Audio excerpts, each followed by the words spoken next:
Help me to be like you, Lord, you're true. Hello, welcome to Sisters in Christ, a podcast discussing life from a Christian perspective. We are biological and theological sisters who love to talk all things Jesus. I'm Lauren, and this is my 6-foot-tall little sister, Sarah Ruth. Sarah Ruth, who do we have today on the podcast? We have Miss Ansley with us today. Woo! Okay, Ansley, who are you? I am a teacher and I student taught with Lauren and Sarah's mom. So that's how I was introduced to them, and now we are all friends. Yes, besties. Okay, Ansley, so we're going to start with Truth Hurts. So, what is one truth you've been encouraged by or convicted of this week?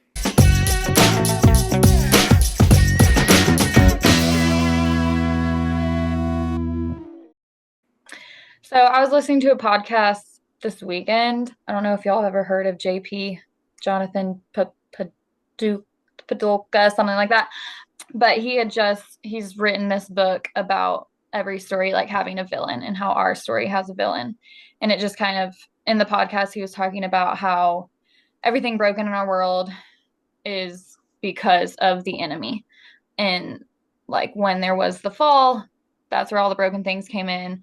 Sometimes we take Satan as like, sometimes we'll just be like, oh, that was the devil when like, something happens, and like sometimes we'll take him too seriously, sometimes we don't take him seriously enough. But it just kind of, he just was talking about it and how the armor of God is the shield of faith. And so it's kind of like, it just kind of hit me because sometimes, it's easy to trust in God and do all that when life is going great. And then when life gets hard, it's like, where is he? But like that is the time when you need to get closer to him, because all of those things that, that's when the enemy seeps in, is when those bad things are happening. Or not necessarily bad things, but harder things. And the enemy kind of like uses those things to pull us away from God. And so just like kind of remembering that feeding our faith is what grows us closer to God, which then protects us from the enemy, was just kind of something that like a good reminder, and just kind of like, oh my gosh, it is so easy for us to get pulled away when we do hit those hard times instead of going towards him, which is what we should be doing. That's great. And that goes with what Sarah Ruth, I think, is going to talk about. So, Sarah Ruth, that kind of flows right into it. So, you want to go ahead and take it away? Yes, so I found a quote that says, "Suffering can refine us rather than destroy us because God Himself walks with us in the fire." And so I felt this a lot because after struggling for like the past few months, maybe even over a year, with like really bad joint pain in my hands and wrists, I found out that I have rheumatoid arthritis. And so I would say I was very discouraged by that at first, just because it's like a lifelong diagnosis of pain and aches. But then I was thinking about all this, and I remembered that the week prior to finding out, I was praying about being refined. And I told God that I just wanted to draw near to Him in every season of my life, the good and the bad. And that when I go through those hard times, I wanted Him to refine me. And so I realized that, like, if I'm going to pray those bold prayers, then I need to also be able to live them out. And so now I'm trying to look at this experience as an opportunity to be refined and to grow closer to Him, because one thing I can tell you is I'm not alone in it, and He's walking through the fire with me. And maybe now, every time that my hands hurt, instead of being discouraged, I can use that as a time to pray and to truly like be refined and be changed because of it. That's amazing. That's very encouraging. And I was telling someone about you today, and I was saying, even though you're my little sister, I look up to you so much for reasons just like that. So, mine, I've been encouraged this week by Jesus' promise of eternal life after our earthly lives end. Because, working at an assisted living home, you see a lot of people passing away quite regularly. And so, a resident who meant the world to me passed away recently, and the resident had serious health issues and was really angry with God.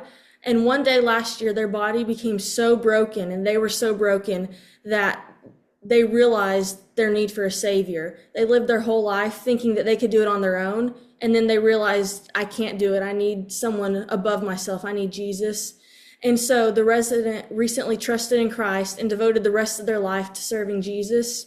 And I visited that resident in their room every day, and I was just so encouraged by their faith and their love for God, even through their terrible situation. They were in a really bad health situation, and they really couldn't live life the way that they were used to. But even through that, they had such faith in God, and they encouraged me so much.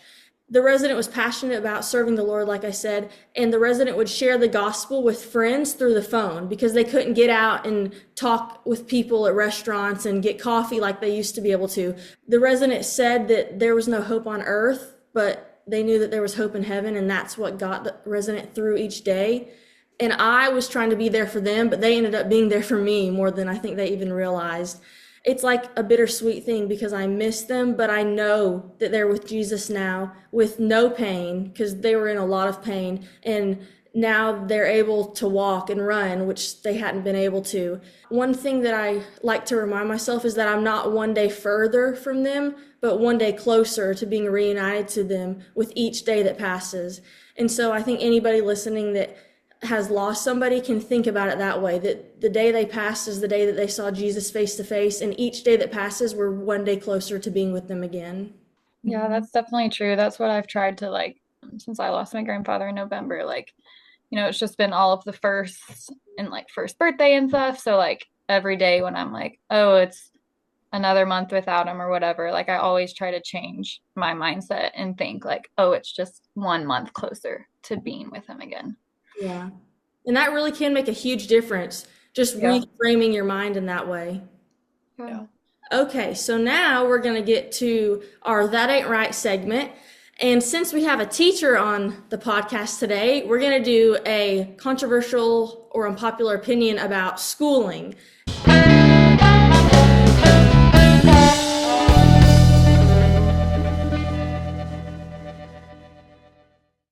This may actually not be super controversial, but I think that each parent, I'm not a parent yet, but one day I will be, but each parent has to decide what's best for their child regarding their education. So for some people, that may end up being public school. For some, that may be private. For some, that may be homeschooling. Personally, I think one day, as of now, I would send my kids to a private school, but only time will tell. But if somebody else decides that public school or homeschooling is the best option, I don't think we should judge somebody for that because it's their child and they know it's best for them. What do you guys think? Yeah, I agree. I don't know. Obviously, as a teacher, I'm a public school teacher. So I'll be like, oh, public school.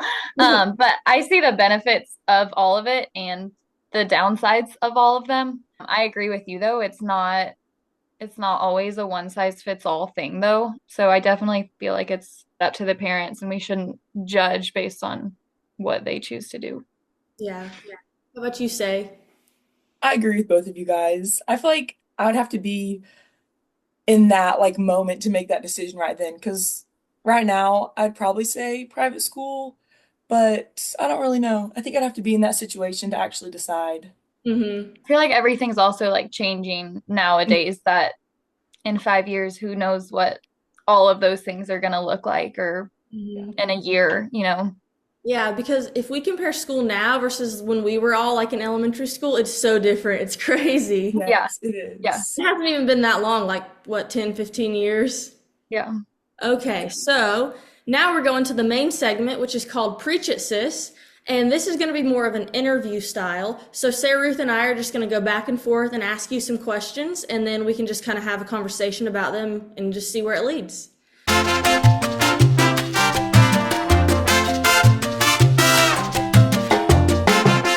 So Sarah Ruth, you're going to start us out. Alrighty, so why did you decide to become a teacher? Teaching was the one thing I said I would never do.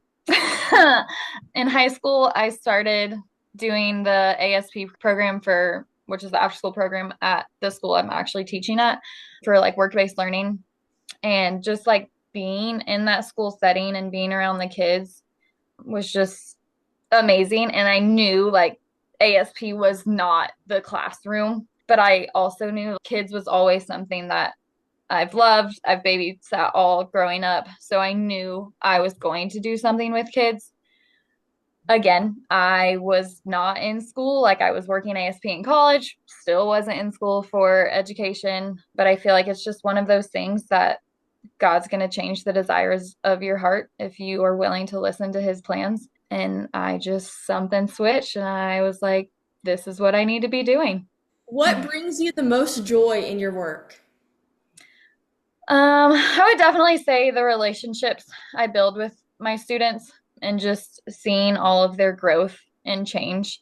It's amazing. Like, even just now, it's only been halfway through the year, like looking at pictures and stuff, I'm like, oh my gosh, that was only 6 months ago, and they are a completely different human being. But just like hearing, sometimes when you are talking to a parent, it's just like, oh my gosh, they love being in your class so much. And it's not always about the teaching aspect of things because as kids, like I don't, just thinking about my elementary school experience, like I don't necessarily remember everything I learned, but I definitely always remember those teachers who took the time to, just recognize me and make sure I was okay and build those relationships with me. Yeah, there's the Maya Angelou quote that my mom loves, and it said that people won't remember everything you said or everything you did, but they'll always remember the way that you made them feel. And so I Yeah. think that's a big thing for teachers to keep in mind. Because, like, Oh, yeah, yeah. same with me. When I think back to elementary school, I don't remember every single assignment or everything that I did in school, but I remember the teachers that really made an impact. Right. Especially in the times of like, like we have milestones coming up and it's like, oh, the test score, the test score, the test score. And like that puts a lot of stress on kids. Like, yes, your grades are important, but you also have to, remember like you are a kid and it's okay. Yeah. 'Cause teachers are pouring into children so much more than just with academics because they're spending the majority of their time at school. And so you're helping shape who they are as a whole person. Yeah, that's true. I mean, even like we just started a group project and like every time I'm like, okay, we're working in groups.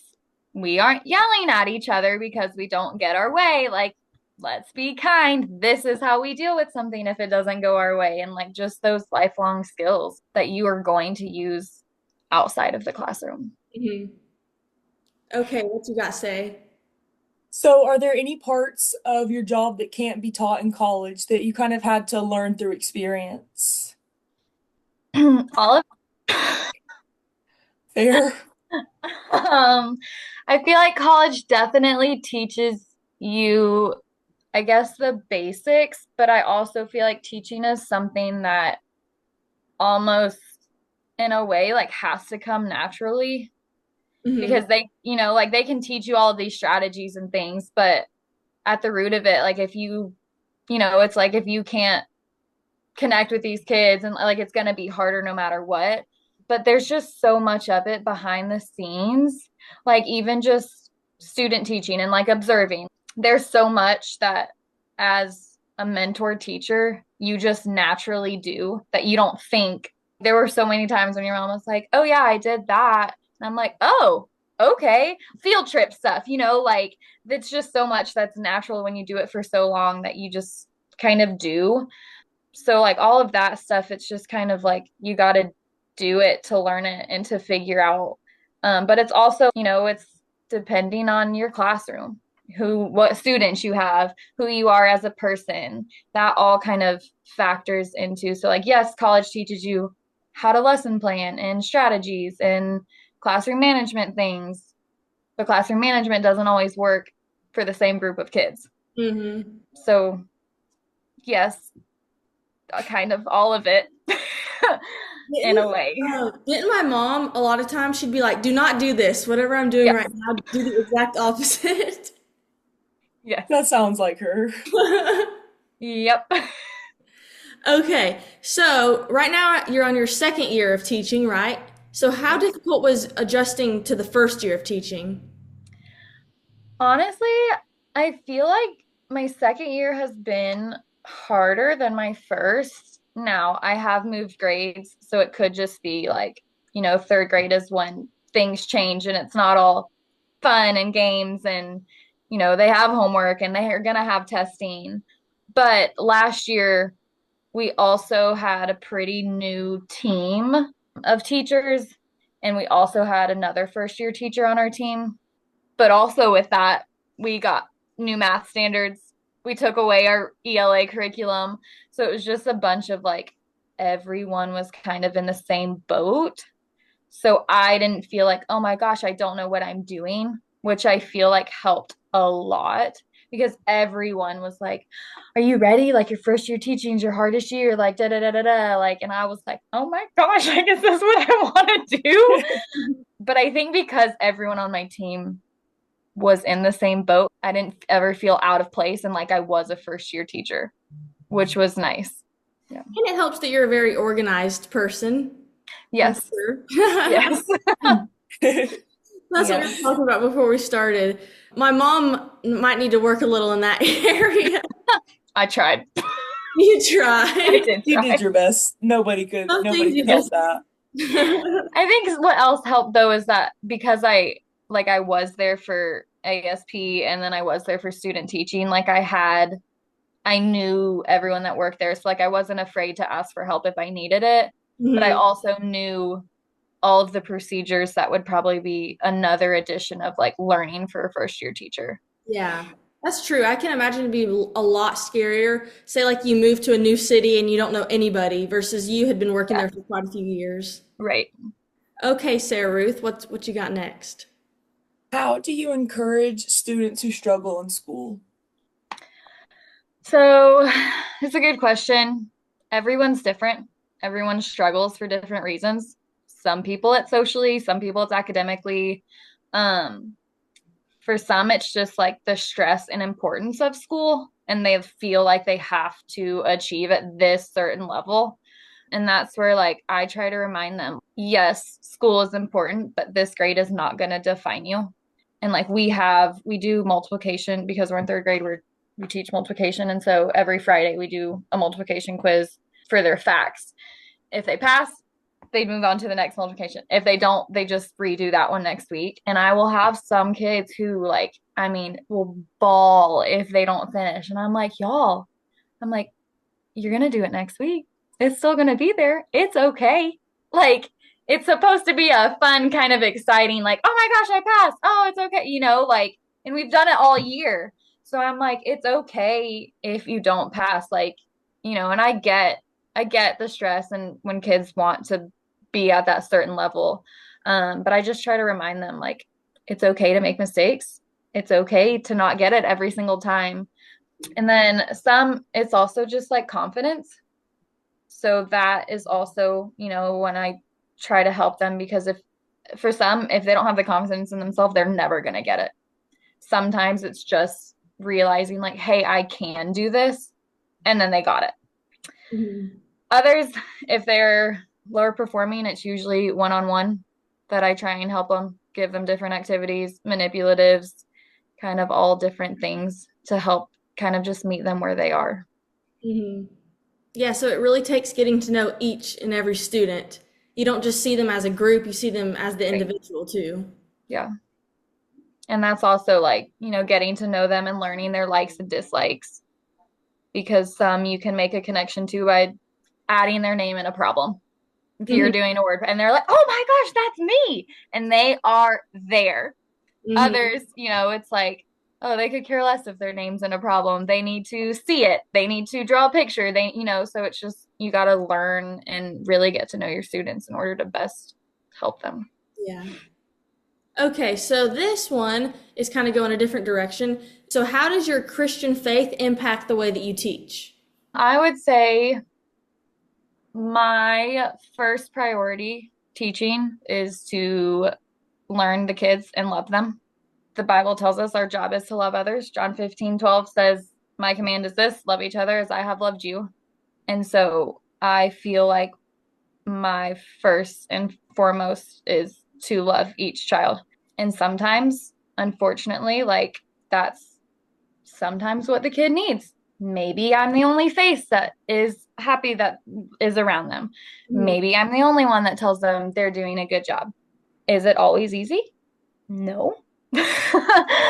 But that's just, you know, that's where I feel like it's also where I try to kind of, you know, lessen the stress of school, because I know that they are a child of God, whether they know it or not. and they deserve to be loved, and they are loved no matter if they get an A on this test or an F. Mhm. We definitely need more of that in teachers today. That's so amazing. And I've seen the way you teach and how much your students love you, and it's so beautiful. Like when I substitute teach, when I would do it for you earlier in the year and last year, they would like when I would come, but they would always be like, when's Miss Nettles coming back? Because they just love you so much. It's so Okay. sweet. So you work at a public school, so how do you find the balance of sharing Jesus with your students without overstepping? What does that look like practically? So I always try to remember in the Bible, it tells us to let our light shine before others, and our light is how others can see Jesus through you. I can't necessarily be like, oh, hey, I believe in Jesus. This is why I do what I do. But for someone to, kind of question like, oh, why does she do that? How is she always doing whatever it may be? And just knowing that my reason is for God. And I know your kids probably see the way you handle things, and like when you handle them with more patience and more grace than normal people probably would, it makes them question like what's different about you. So Right. That's that's what I've, cool. I've been trying to work really hard, which I feel like I'm pretty good about patience, but some days it is hard. And Mhm. so back to your praying bold prayers, all the whole month of January, I was like, okay, and then, the snow days and all of that. And I was like, this is such a good month. I'm like, thanks, Jesus. So it is back to those bold prayers. Like, you gotta be careful what Yep. you pray for. Oh, he's listening. Because, Let me tell you yeah, that. you get tested when you ask to be helped. Oh, you will for sure. Okay, what you got, say? Okay, so what lessons have your students taught you? My biggest and first lesson is when I become a parent, I will be cautious about what I say and what I do in front of my kids because they will say and tell you anything. I'm like, wow, I don't think your parents want me to know that. And it's not like most of the time, it's not anything bad, but it's just like, okay, thanks for sharing. But another thing though is just the joys of life. There's just so much in life now that is like, oh my gosh, I have to have this. Oh my gosh, I have to have this. Seeing life through a child's eyes, it's like a piece of candy is the greatest thing in the world to them, as if they have never gotten it before. Mhm. And just little things like that. Like when I do different activities, and sometimes it's just moving around activity, like just the simplest things can light up and change their day. And I feel like we lose that, not even necessarily as an adult, but just like high school and like just as we get older, it's easy to just get lost in the world instead of like realizing the goodness and like what Jesus has provided us, and like he is all we need, and like that alone should be good enough. Mhm. But yeah, I mean, just you can find joy in everything. That's good. Yeah. As you get older, the world's like you need this and then you need this and then when you reach that level, then it's the next level and the next level. And so you're always going to be grasping for something greater, but if you have Christ, like you said, he is all that you need. Right. So that's a good reminder. Okay, so you kind of talked about this earlier, but how important is it to build strong relationships with your students and their families? Very, very, very, very important. I would say like top number one thing for me, I've kind of realized, especially being with your mom, if you build that relationship and they know like, hey, I have a teacher who cares about me and really wants what's best, they're going to respond differently when you do have to get on to them. And same things for the families. I have luckily had nothing but support from my families. So if I ever do have to reach out about a behavior or just academically, like they are always willing to be like, okay, we got it. We'll work on it. It's easier to, I feel like, help support when you know that the teacher has the best interest of your child. Because sometimes if all you're hearing is negative, negative, negative, then it's kind of like, okay, does she just not like my kid or something, So I would say that is definitely top of the list, very important. Yeah. My mom said that she likes to call all her parents within the first few weeks of school, like you said, so they have that relationship. So if something does come up in the future, they already trust her and they know that she wants what's best for the child.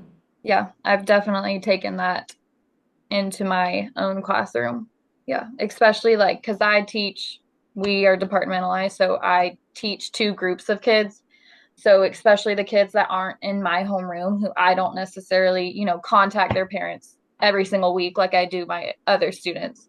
That was important. So they kind of knew, hey, this is their other teacher. I'm just reaching out, checking in, letting you know how they're doing. And I think that was very helpful especially for those kids who weren't in my homeroom. Ansley, what advice would you give to aspiring teachers? I would say love what you do, make it fun, and it is what you make it. You can choose to sit there and give them worksheets all day long and have kids be bored, or you can shake up the activities and let them do things that they enjoy. You definitely have to love what you do on the hard days and the good days. Make it fun. I know I wish you were my teacher when I was growing up. Same. Thank you. Well, thank you for coming on, Ansley, and we'll have to do another episode one day about another topic. Yes, thanks for having me. Of course, Queen. Okay, so until the next time, be the light by living His truth. Look for the truth, look for the truth, for the truth.